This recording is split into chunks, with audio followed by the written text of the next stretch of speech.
It's the most magical time of the year, and I'm not talking about Christmas. I'm talking about the NFL season. So make sure you're ready with NFL Sunday Ticket and YouTube TV. Get the most live NFL games all in one place. Right now, you can save $85 when you bundle NFL Sunday Ticket with YouTube TV. Sign up today at youtubetv.com/Spotify. Device and content restrictions apply. Discount applied to first 4 months of YouTube TV, then $72.99 a month. Ends August 29th. Terms, restrictions, and embargoes apply. No refunds.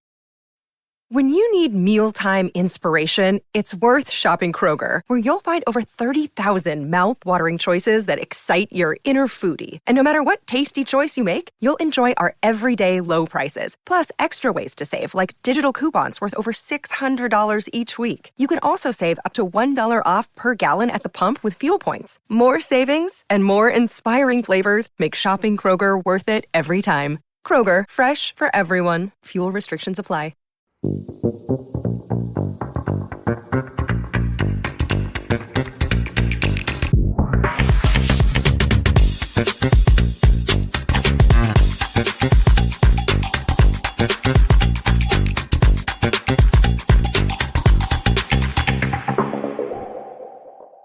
We may live over 5,000 miles from Lincoln Financial Field, but what we lack in proximity, we make up for in film study. And each and every week, we'll be bringing you breakdowns loosely based on film study from across the pond in the Sooner State. Welcome to On the Shane Page. I am your host, Shane Haff. You can follow me on Twitter at ShaneHaffNFL. And I'm joined, as always, by BGN's own film guru, Jonny Page. Give him a follow on Twitter at JohnnyPage9. Johnny, how are you doing this evening? I'm very good. We were saying off air, this is like one of the episodes I've been the most excited about because there are many things I can do from London, but watching training footage is not one of them. So I'm always extremely jealous of guys that get to go to training camp. And I've never really had the chance to really ask someone who's there a bunch of questions going around in my mind. I was going to start showing with a weather update as well, because it is hot once again in London. And I've seen a YouTube comment come in already saying that BLG needs to stay hydrated. So am I right in saying that it may be warm in Philadelphia as well, BLG? It is. We've been lucky in terms of cloud cover, I think, for the first few days of camp here, but humid for sure. Oh, there we go. That was my terrible way of introducing the guest as well, Shane. Shall I leave it to you to do the formal introduction now before I waffle about weather again? Absolutely. Those of you that are just listening on audio platforms, I guess the title would clue you in that we had a guest, but other than that, you might not have known. But we do have the editor-in-chief of Bleeding Green Nation, longtime friend of the show before it was a show. It is Brandon Lee Gowton. Give him a follow on Twitter at Brandon Gowton. He's been at training camp tweeting out things. You can check out his written work at bleedinggreennation.com. BLG, thanks for joining us. How are you doing today? Thanks for having me, guys. Been fun listening to you. Really enjoyed last week's episode with Les Bowen. Thought that was a fun peek into some Eagles history and some behind-the-scenes things. Les, obviously, and I think interpret practice differently, but it's good and that's fun, and that's the case honestly for everyone too who's there. There's a lot of different perspectives going on. So you did hear Jonny say last week that he doesn't really care about training camp practices, and now he's on here trying to suck up to the guest. That's what I'm getting out of this.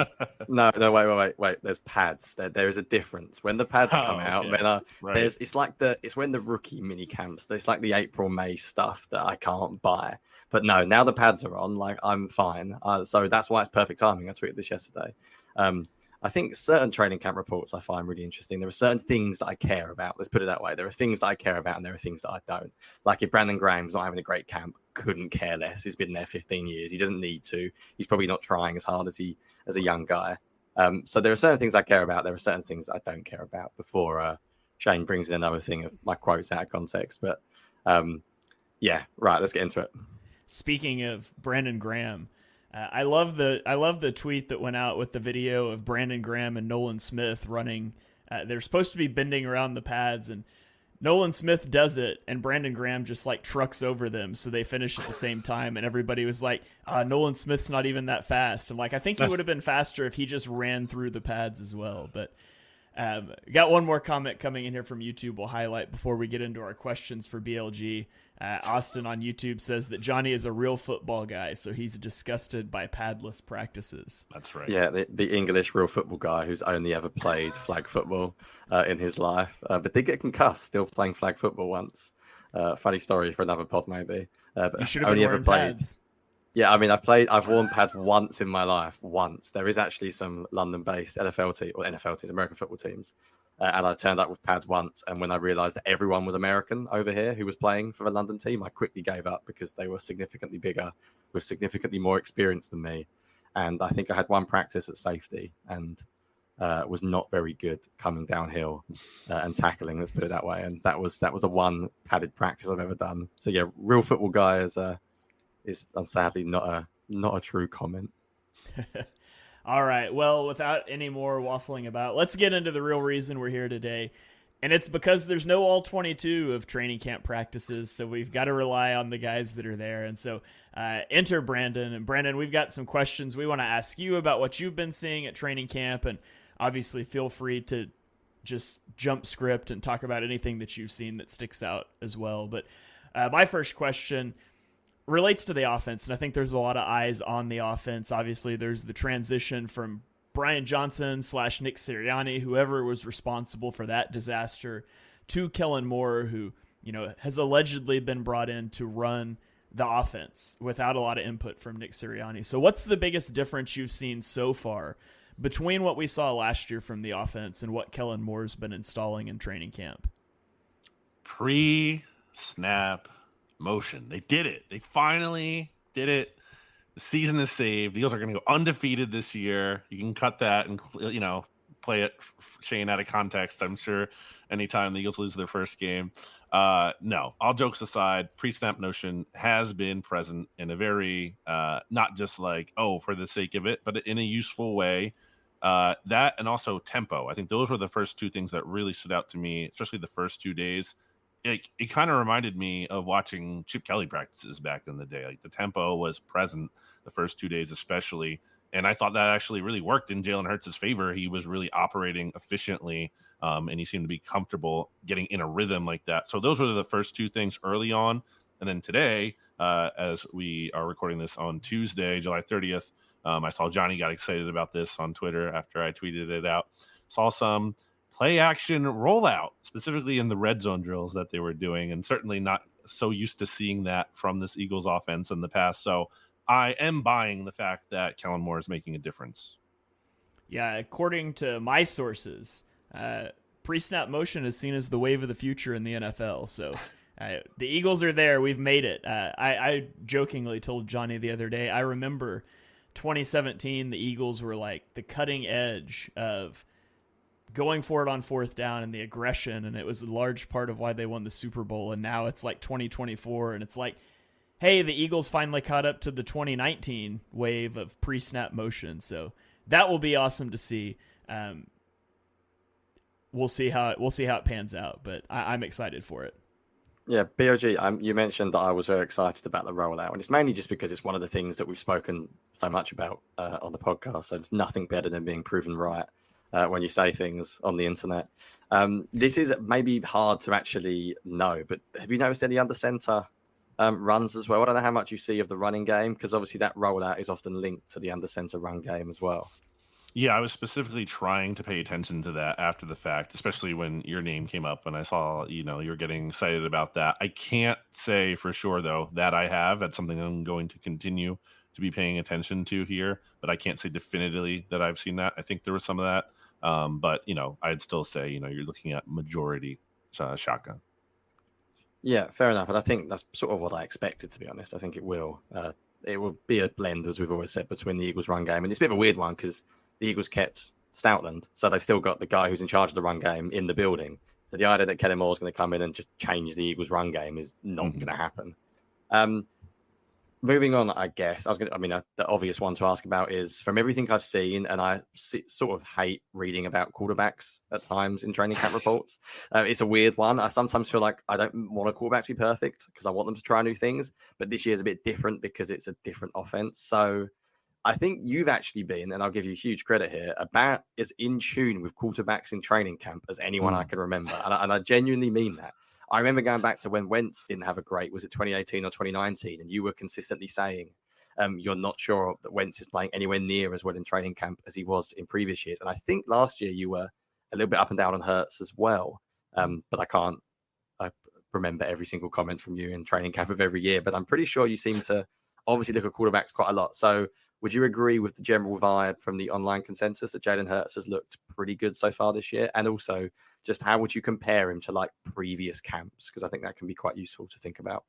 Yeah, to address the context there first, it was 2020 Carson Wentz, and I didn't think he was going to be that bad, clearly, as he was like arguably the worst starter in the league that year, but it didn't look right. And I guess I was trying to downplay at the time because I was like, it's training camp. It can't matter too much. I didn't want to panic. I didn't want to cause a panic about it, but kind of hitting on what you were talking about with Les last week, like it can become incredibly apparent in hindsight, like that was a big time warning sign. And by contrast, Wentz looked great in 2017. He was on fire in that training camp, and certainly he was awesome in that season before he got hurt. So I do think it's relevant. Like I think it matters more than not at all. And so far to start training camp, Jalen Hurts, I would say, is much more positive than negative. I've been kind of giving him like either a thumbs up, a thumb sideways, or a thumbs down each day. The first 3 days I gave him thumbs up. I gave him thumbs down yesterday because I thought that he was just holding on to the ball too long. There's some more of a mixed bag today. Probably go thumbs sideways. If not rendered the final verdict that everyone will be waiting on with bated breath. You can check that out at Bleeding Green Nation on my practice notes once those are posted later today. But I think overall, especially the first 2 days, they were just so encouraging why he looked good. It wasn't just like, oh, he's good, that's great. It's how he looked good. And that was, again, because he was operating in that tempo. He was making quick decisions. He wasn't holding on to the ball forever. His accuracy this entire camp has been pretty good. Now, the past couple of days, there has been a little bit more of holding the ball. I think part of that is the defensive line has really been shining the past couple of days, and especially on Monday when Lane Johnson and Tyler Steen weren't there. So you had Mekhi Becton at right guard, and then Fred Johnson at right tackle. So, the defensive line is getting kind of a advantage there with two projected backups, although we'll see on Becton in the mix there. So, I think overall, I've been pretty impressed with Jalen Hurts. It took until practice 5 for him to have a turnover-worthy kind of throw. He threw right at Keely Ringo today. Ringo couldn't catch it. But that was like the first time legitimately the ball has been in harm's way. So I like the fact that the turnovers are down. I like that the decision-making has generally been good and efficient. I like that the accuracy has been there. So I'm overall encouraged. We got a comment coming in here from YouTube. Mr. Crockpot wants to know if it's fair to lock in Mekhi Becton as the starting right guard for week 1. And I want to get your take on that, but also too, just on the offensive line as a whole. Jason Kelce retires, so you're shifting Cam Jurgens into center. Mekhi Becton has been playing at right guard, which is interesting because he's 4 inches taller and 60 pounds heavier than Cam Jurgens, who was the right guard last year. So it would definitely be like a change in physicality. But overall, how has the offensive line looked, and what is specifically your take on Jurgens at center and who the starting right guard will be? Yeah, I'm not ready by any means to lock in Mekhi Becton. We'll see when Tyler Steen comes back from this ankle injury that he suffered on Saturday. The report is that he might only miss a few days. If that's the case, maybe he'll be back on Thursday's practice at the link at night. He obviously missed Monday and Tuesday here, and that's not ideal for someone competing for the starting job, but it's not enough to definitely kind of put him out of that mix for good. If he comes back, I'm guessing he's still going to get the first team reps. And I don't think Becton has run away with the job. I think Becton, there's some intriguing things about him. There was a play today where Jurgens and him teamed up to kind of like steamroll Marlon Tuipulotu, who's been like a good run defender at times in the middle there. And that got former NFL player, former Eagle Barrett Brooks, obviously he's in the Philly media scene. That got him really excited on the sideline. I noticed that. He was talking about that. I was talking about that with him. So there's been some positive things. I've also seen the fact that overall the offensive line struggled on Monday, and Becton was part of that. That might not be all him, but it's not like the greatest coincidence going on there. And then today, I don't know how much of this is just Jalen Carter is awesome, which he is. I mean, there were times where Jalen Carter was like ragdolling Mekhi Becton. Again, like Jalen Carter is incredibly powerful, and he might do that to like some of the best guards in the league. I saw him bulldoze Joel Bitonio when the Browns came to practice last year. Like that was eye-opening. So some of that's just Jalen Carter. But yeah, long-winded way here of saying I don't think Becton is a lock to start by any means. And Jurgens specifically, like I haven't keyed on him as much. It's just, there's so many players I haven't like keyed in on him yet. but kind of talking to my good friend Jimmy Kempski so far, there was one day where he thought Jurgens was like the MVP, like we do MVP, LVP, play of the day standings, which we typically do for the podcast, which is not active right now, but we're still tracking them off air. And he had Jurgens as his MVP one day, but then the next day he had him as his LVP. So I think there's kind of been ups and downs there. Stuck down, BLG, not tracking every single player on every single play every day for the listeners. How dare you not have strong opinions, BLG, after the end of July on every player. The way the questions are done, we'll do offense and defense. I'm going to stick with the offense a little bit longer, actually, because I think there's a few things we maybe didn't hit before we roll over. The other big talking point about Kellen Moore's offense has been the use of wide receivers.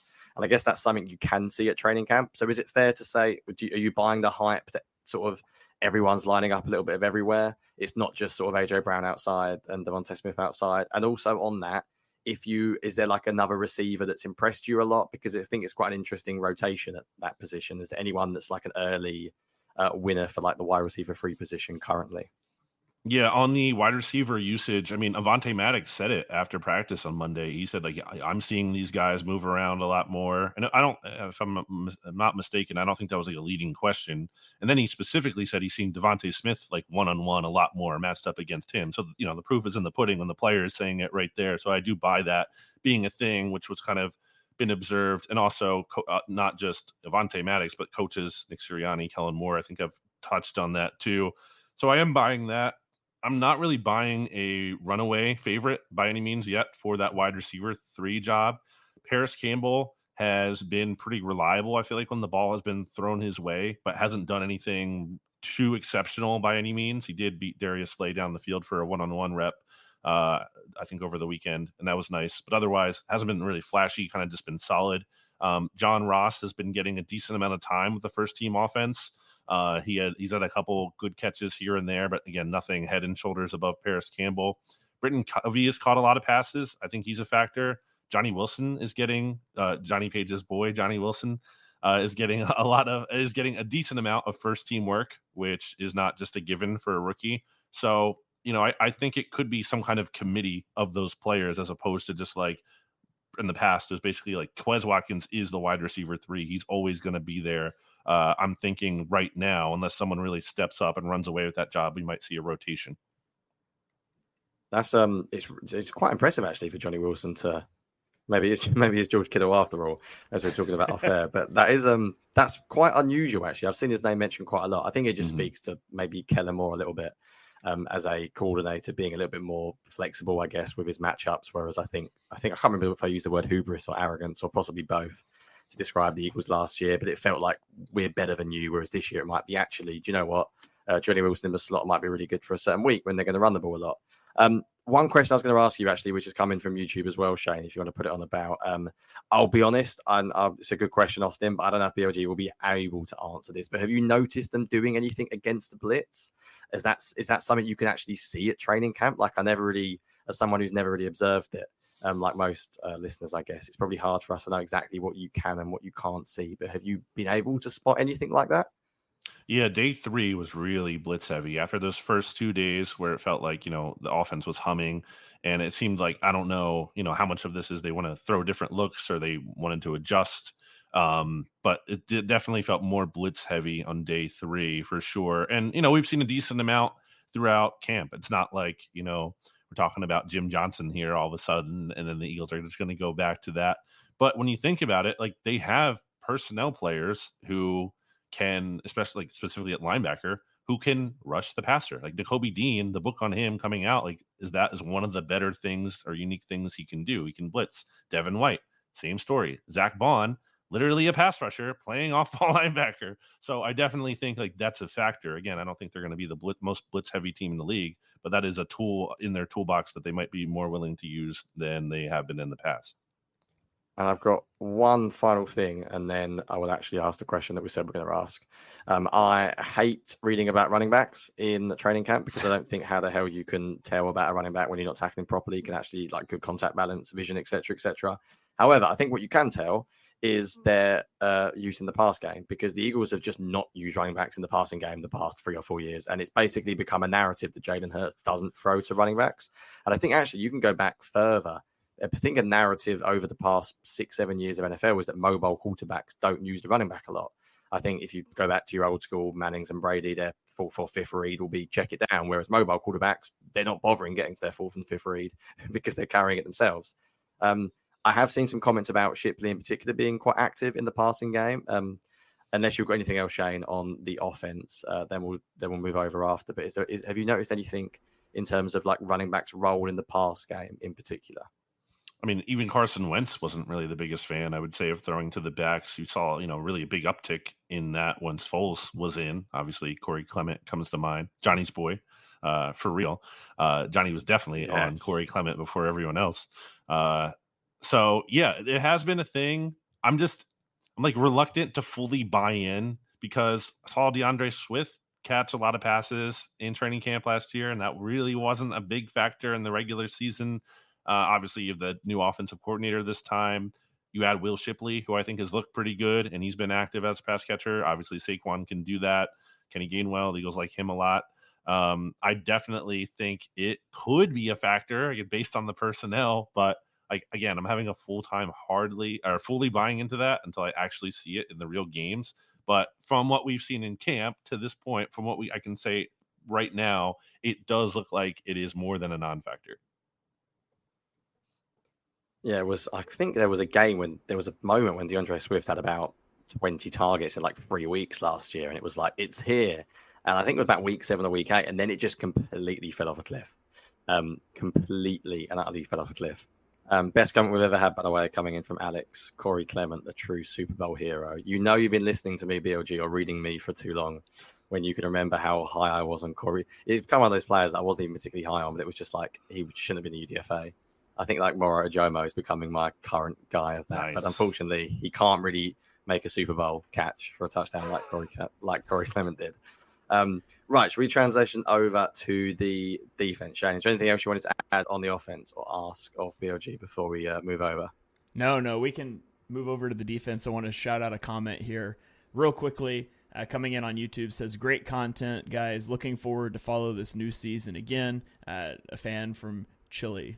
Nice. I guess is how I should say it. So always love seeing international fans in the chat. So thank you for joining the show. Thank you guys for listening.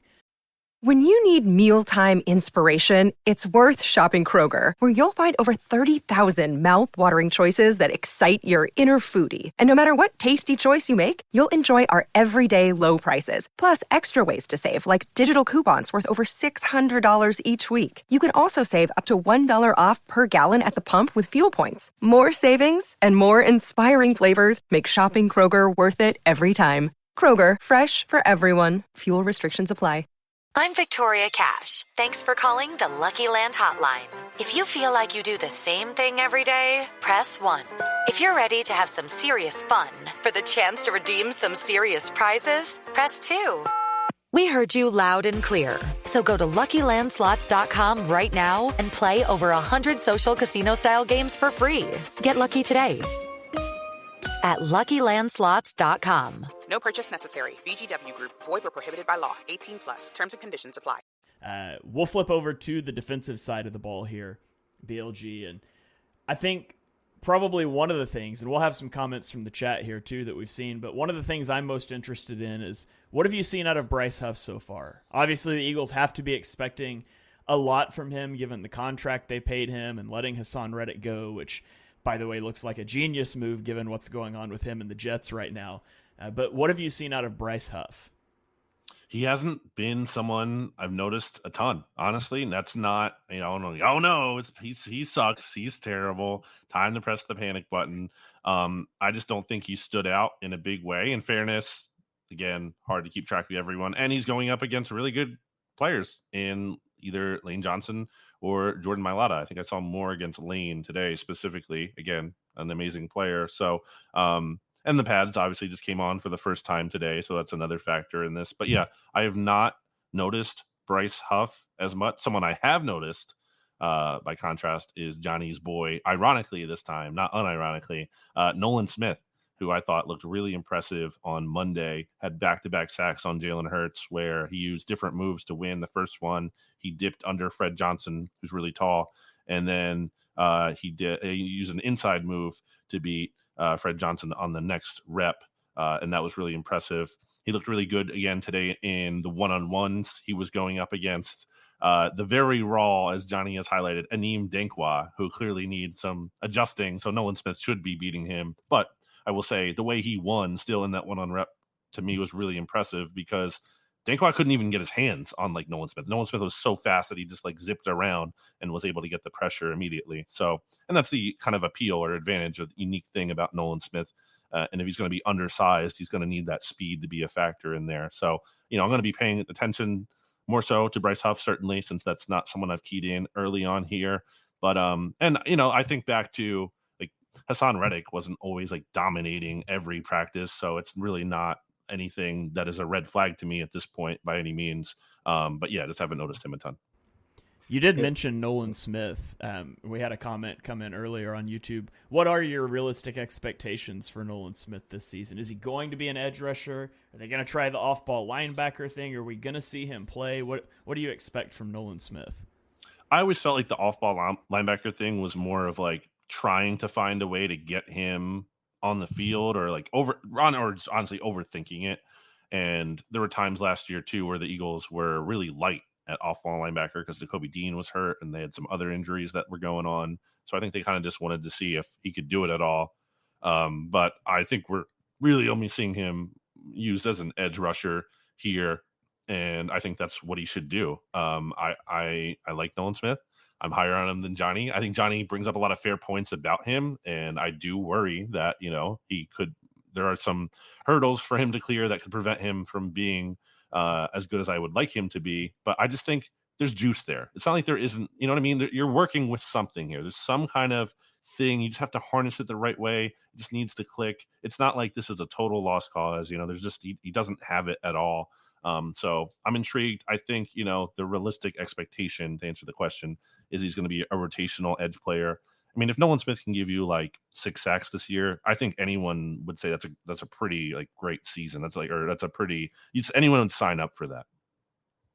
I'm becoming the anti-Nolan Smith guy somehow. But no, it's fair, isn't it? I think what you said, exactly what we said in the episode as well. You can't teach the athleticism he's got. You also raised a really good point actually about training camp in general, which is also a reason why I used to hate, or still do to an extent, PFF grades, about how you can't see who you're lining up against. So if Bryce Huff is struggling against Lane Johnson and Jordan Mailata, it's like, yeah, guess what? Basically 99% of edge rushers struggle against Lane Johnson in particular. But you mentioned Nolan Smith beating a few guys there you'd expect him to beat, but I think it's been really promising actually the way that from yourself as well and others have said that he looks in general. The fact that he looks like more of a pass rusher, and that was being my biggest criticism of Nolan Smith, is that he sometimes doesn't actually look like an edge rusher. He doesn't bend the edge well. And even that stupid training camp clip with him, you mentioned, Shane, where he's running around with Brandon Graham, even that, as much as like it's a little bit of a joke and it's quite fun, that still showed me something. Like when you watch a guy in shorts being able to bend like that, it's like, well, he can do it. Whether he can do it in a game yet is down to the coaches to get him there. But it's not like he physically can't do it. Like if you put a camera on me and told me to run around here, you wouldn't physically move that way. Like normal human beings don't. So he's obviously a really good athlete. And it's pretty impressive that we're hearing him, or the way you're talking about him anyway, does have me a little bit more excited. Oh, here we go. Yeah, this is the clip if you're watching online. Like, it is a brilliant clip because I love people tweeting me saying, should we be worried that Nolan Smith is not beating Brandon Graham? Just watch the way they move. Look, the best bit is the last one when Brandon Graham's orange, whatever you call that thing, is actually like it's nearly on the floor. He just runs through it and Nolan Smith doesn't touch it. It's a brilliant clip.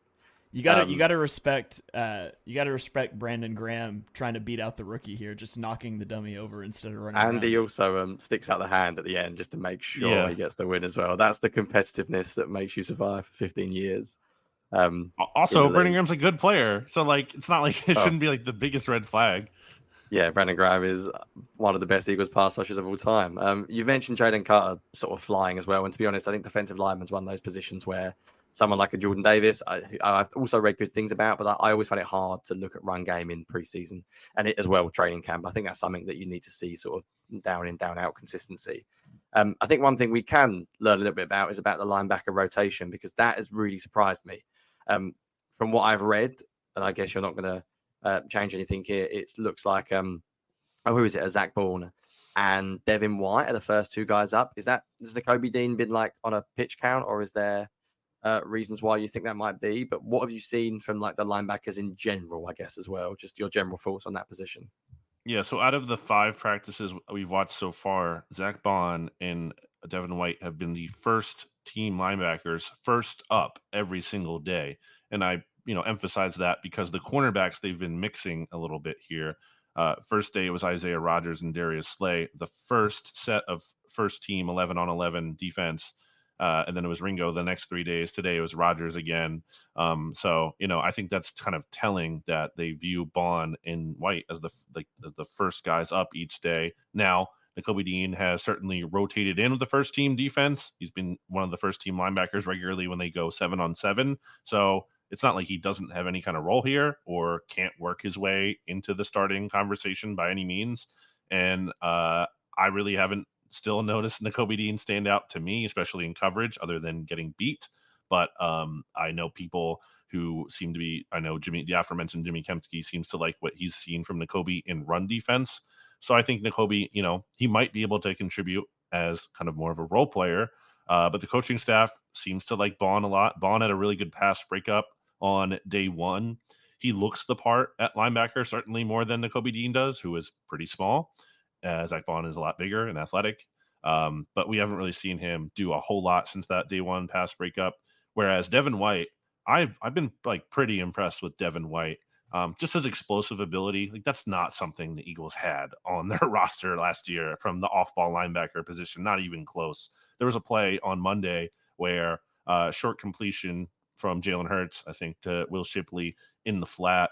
Devin White almost got his hand on it, just missed it, but was still able to get there to Will Shipley and like immediately push him out of bounds, almost force an incompletion, or at the very least limit any kind of run after the catch potential there.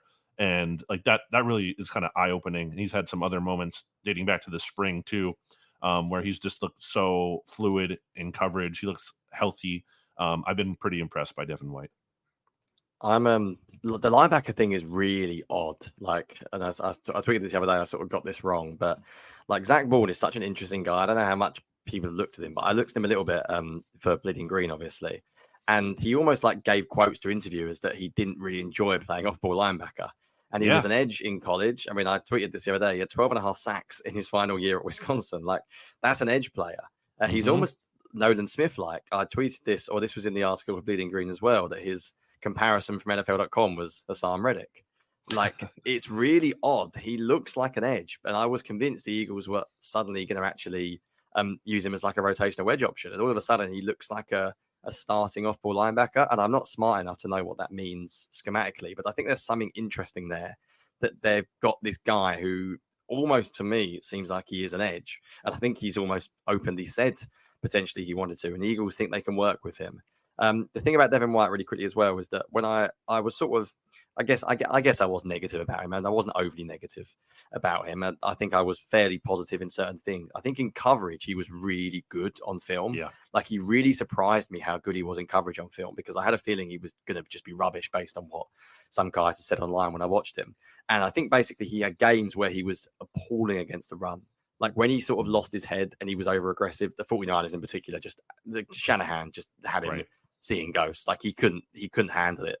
Whatever happened that game. But in coverage, he was really, really good.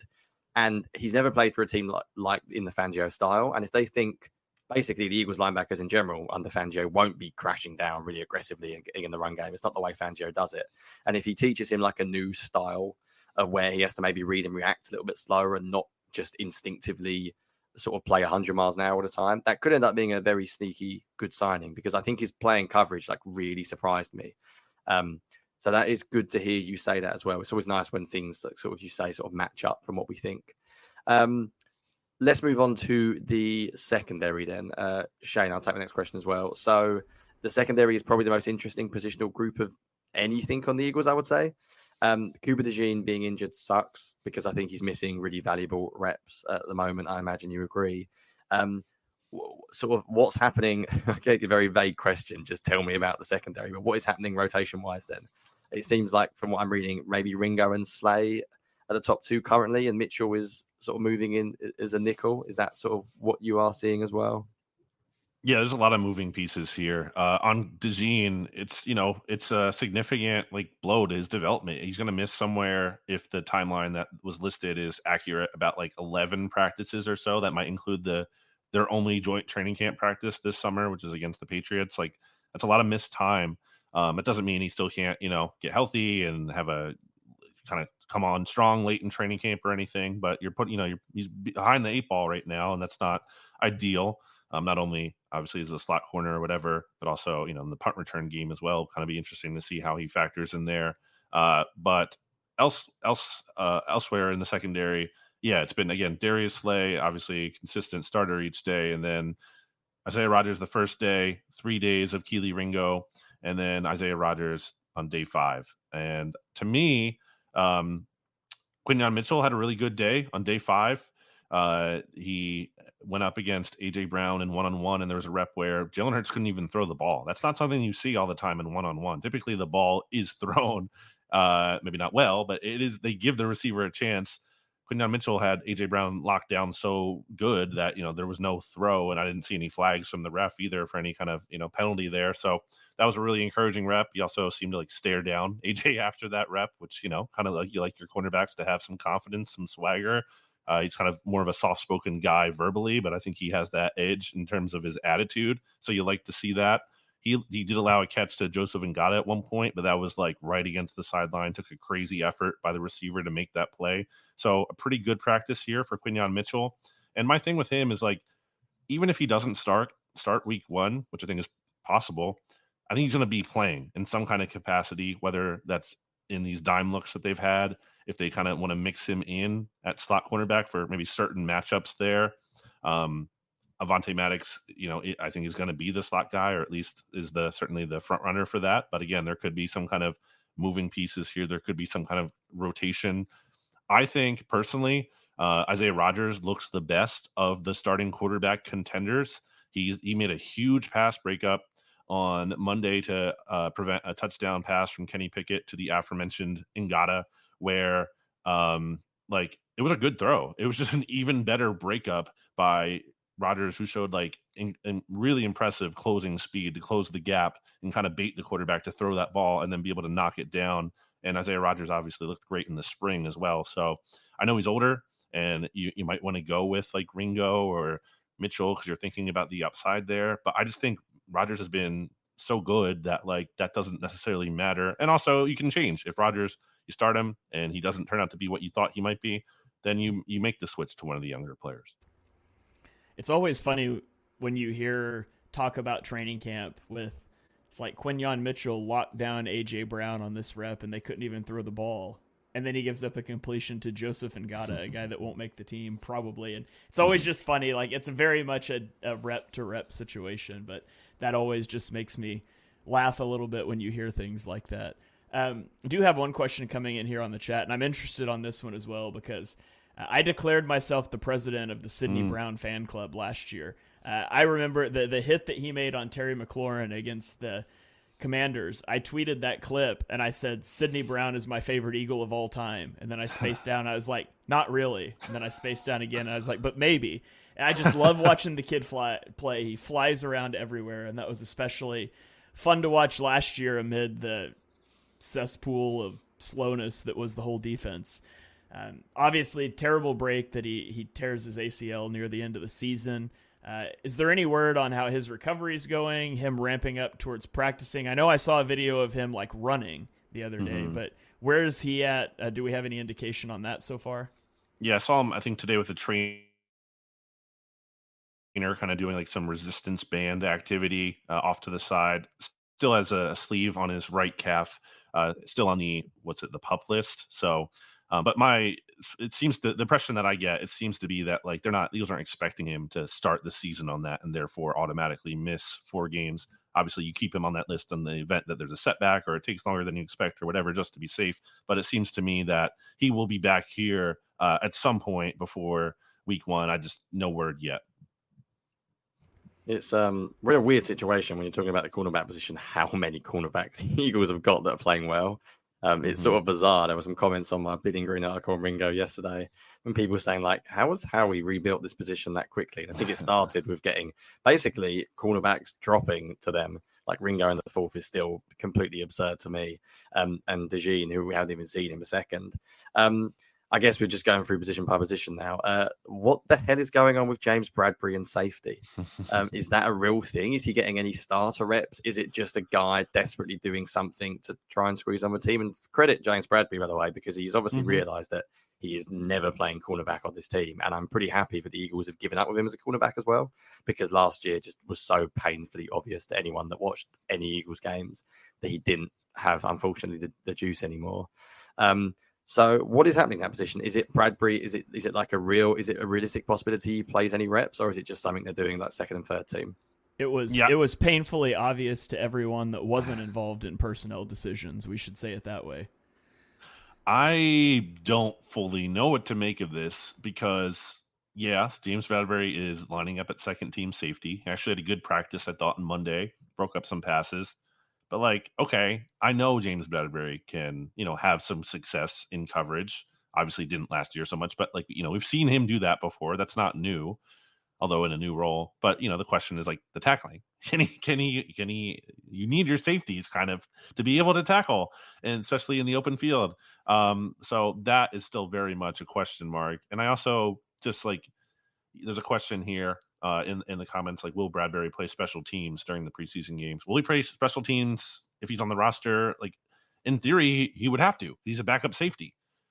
It's like, you need your players to kind of do that. So I don't really know about his roster fit here. I still think the Eagles would kind of prefer, in a realistic, perfect world, that some team comes calling for him. And again, you're not going to get some kind of king's ransom by any means, but you get something for him, a team that's desperate at cornerback, having a lot of quarterback injuries, whatever. And now you can maybe be like, hey, you can play safety too, which I don't know how many teams would buy, but in theory, you could pitch that a little bit. And it could really only help his value, I guess, in theory. I just don't truly buy that he's going to be here on this roster until it actually happens. Yeah, you mentioned the run defense, like Fangio style defense. I don't get it. Like, fair play to Bradbury if he wants to try and do something to keep his position. Just quickly on safeties as well. Obviously, has Chauncey Gardner-Johnson looked as good as he was pre-injury? Because I know he didn't play a lot actually last year. And is it pretty clearly him and Blankenship with no Brown around that are going to be the 1-2 currently? Yeah, so this has been interesting because if you'll recall, the Eagles traded for CJGJ in 2022, like after training camp. So this is the first time we've really ever gotten to see him practice, and it's been fun. I mean, the energy is definitely there. I think CJGJ just had his best practice of camp today on Tuesday, where he was just flying around. He was I don't know if he actually got his hands on the ball, but there was a rep that stood out to me where the Eagles were kind of like they had a dump off to Saquon Barkley or maybe in the screen, and CJGJ just like sniffed it out perfectly, knew exactly what was coming, got right to Barkley to, not actually tackle him to the ground. The Eagles aren't doing that, but got right there in position to make the tackle, and he was fired up about that. And, just bringing the energy. So, I think having him back is a big deal. I think it's going to be him and Blankenship. I'm still really high on Reed Blankenship. I think higher than the consensus probably. But I'm fine with that. I'm buying, Reed Blankenship stock if anyone is selling it. But yeah, those will be the top two guys. All right. Well, we've officially topped 2,000 live viewers here. So people are interested in the training camp reports, Brandon. So thanks for coming on and talking about those with us. You guys be sure and check out BLG puts out training camp reports in written form on bleedinggreennation.com every day after practice. So be sure you guys check those out if you want some more. And I want to go to a comment from Twitter here. Lance on Twitter says that, Brandon, it's time for you to officially join the Eagles pin pull team. So the podcasting microphone's always open when you've got the time. But he wants to know, since watching the Eagles training camp, have your expectations for the team shifted in any way? Just in what you've seen, how has that impacted what you were already thinking about the team heading into the season? Yeah, that's a good question. I think it's really easy to lose sight of that when you're there every day because you're just I'm like thinking about, who's standing out right now. You kind of like lose, what does this actually mean?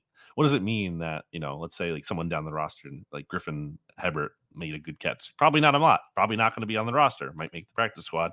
But when you look at, the actual things that do, because and that's funny too. Sorry to cut myself off, but like we're talking about like who's going to be the wide receiver 6. Like doesn't matter. Probably might matter. Probably doesn't matter. So that is a good grounding question there. Overall, I don't think the needle has moved here by any means, because while Jalen Hurts did start hot, he's had some practices cooled down a little bit. Not concerned about him, but not also thinking, oh my gosh, this guy is unbelievable. He's definitely going to be the MVP, no questions asked so far. So I think I'm generally more encouraged than not, because I've seen good signs from Jalen Hurts. Pass rush, I think, has been more active than maybe I expected it to be. So I would say overall encouraged, and but not too much different to change my win projection, which I think was 11-6 or 12-5. I think they're going to be that kind of team. Oh, wicked. That's basically where I think I'm at as well. It sounds like it's always interesting because you see so many tweets, and it's so hard to until you actually talk to somebody to try and piece all of the different tweets together. For example, when you said Hurts actually had a down day, I wasn't actually aware of that, but sometimes you can look at different numbers. I was going to mention as well, I'm glad you're also a fan of Reed Blankenship as well. Before we wrap up, because we've kept you for a long time, as we like to do, I guess people don't hear you talking anymore, Brandon, as it stands. So is there anything else you want to get off your chest? Anything training camp related? I know we've basically gone through every single position, but blank slate. Is there anything else that we've missed, that you've seen, that you wanted to mention? And if so, feel free to finish on a high with it. I'm looking at my notes here, and I think we hit on a lot of things here. I mean, you guys are good. You guys are obviously good at what you do. You're true professionals. Well, despite the fact that Lance from Twitter definitely just asked the best question from the whole episode that was not scripted by us, of course, that came from Lance on Twitter, which is a great question actually, which we should have. You fostered the community that led to that question creation. So, yeah. All right, wicked. I think we'll leave it there. I'll leave it as always to Shane do the official bit, because I have no idea how the official. Oh, sorry, I do have one more thing. I lied. We do have one nugget to end on. There you go. Jalen Carter. I mean, again, I think maybe I already mentioned this at the top, but I mean, he was today especially just insane. Again, ragdolling Mekhi Becton. Mekhi Becton is huge. Jalen Carter is just throwing him aside. I think, Jonny, your take on this, I think you should deserve, if Jalen Carter wins Defensive Player of the Year, I think you should get the most credit, and then Jalen Carter number 2. Because but I think, all jokes aside, I think you're hitting on a theme here. Jalen Carter's underrated. I don't think anyone thinks Jalen Carter's bad, but I think they're thinking he's this good, no. We're not talking about a player who is good, above average. We're talking about a player who is elite, who, again, before he kind of fell off and the whole defense fell off last year, was, and this isn't hyperbole to say this, on an Aaron Donald pace. He could be Aaron Donald. That is not off the table. That's not a far-fetched thing to say. And I think people kind of almost miss that, because you're talking about what's important about this Eagles season. Oh, how Jalen Hurts, looks coming into a new offensive coordinator, and Kellen Moore, and can Nick Sirianni not screw it up, and Vic Fangio's here. Jalen Carter's name is not coming up in those the very big high level conversations that are happening around the team, and I think that's a mistake. I think he should be. I'm so glad, Shane, that I threw in the Jalen Carter Defensive Rookie of the Year comment on the podcast. Now I've tweeted it. I've got it in an article. I have tweeted it, and I've said it on here. So when he eventually wins it, and I genuinely, I'm not one for predictions that I've said it before on here, that he was the second best defensive tackle I've ever scouted since Aaron Donald. And I think some of the things he put on tape as a rookie are nuts. And it feels like the wider and general NFL media has not sort of caught on to it at all yet, Brandon. You're right. I think Eagles fans still are maybe not as high on him as they should be, weirdly. Yeah. But I think the general consensus, NFL media, is nowhere near ready for, I think, if he's fully healthy and he's ready to go. And I think conditioning was a problem. And I think if it's not, and let's be honest, players probably know where the season was going last year, and he maybe wasn't as motivated at the end of the year as he was at the start. But if he plays like I'm sort of expecting, he could have an absolutely incredible season. Maybe we haven't seen, maybe even better than prime Fletcher Cox, who was also one of the best tackles that I've scouted, actually. But I think his talent is on another level, which is pretty incredible to say, considering how good Cox was for a number of years. Anything else you want to add, Shane? Or shall I leave you to wrap it up? But it ended on a lovely nugget there. So we can now add Brandon to the Carter for Defensive Player of the Year campaign. Yeah, I mean, I have to jump on the Jalen Carter hype train too, I guess. Too late now. I've already called it.